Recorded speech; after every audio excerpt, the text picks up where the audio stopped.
10 saints à prier en toutes circonstances. Sainte Anne pour demander un enfant quand on a des problèmes de stérilité. Saint Joseph pour ceux qui cherchent à subvenir aux besoins de leur famille. Sainte Catherine de Sienne pour aider les gens à trouver leur âme sœur.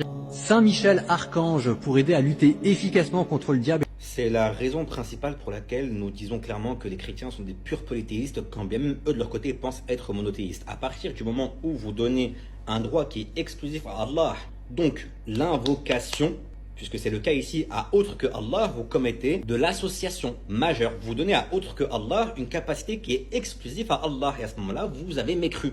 Et ça, ils ont vraiment du mal à le comprendre. Mais une question qui est très simple qu'on peut leur poser, c'est ça que vous, de votre côté, vous priez pour soi-disant ces pouvoirs qu'ils auraient. Eux, de leur côté, de leur vivant, ils prient qui pour avoir ce qu'ils ont eu? Eux-mêmes.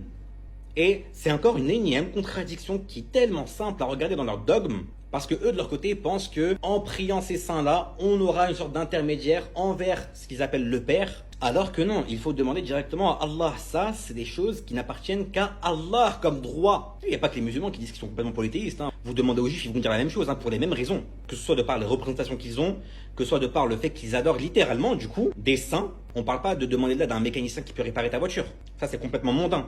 Mais demain, demander à un saint qui est mort depuis des siècles de te rendre fertile alors que tu es stérile, c'est de l'association pure et simple.